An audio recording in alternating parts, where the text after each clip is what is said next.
What is the difference between pre-qualification and pre-approval?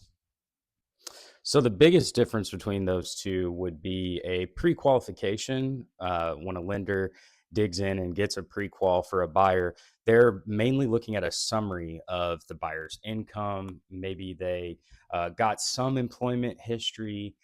Maybe they got some idea of their debt to income ratio, but it's not a thorough dive into the buyer's financials. Whereas a pre approval, on the other hand, they're pulling credit, they're pulling W 2s for work. It's much more thorough and a much better chance that the buyer is pre approved and ready to go for the purchase at that point. Do I have to pay the realtor as a buyer?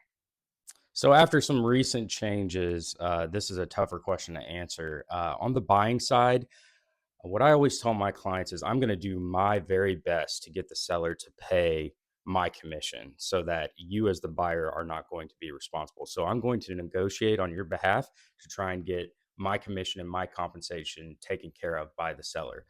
Since the recent lawsuit, things have changed a little bit. The seller does not have to compensate a buyer's agent, but at the same time, I can tell you that since the lawsuit, there really hasn't been any issues or too many changes in my area when it comes to the seller compensating me. I'm always going to ask for the seller to do that. And I have not run into a situation yet where the buyer has had to pay my commission.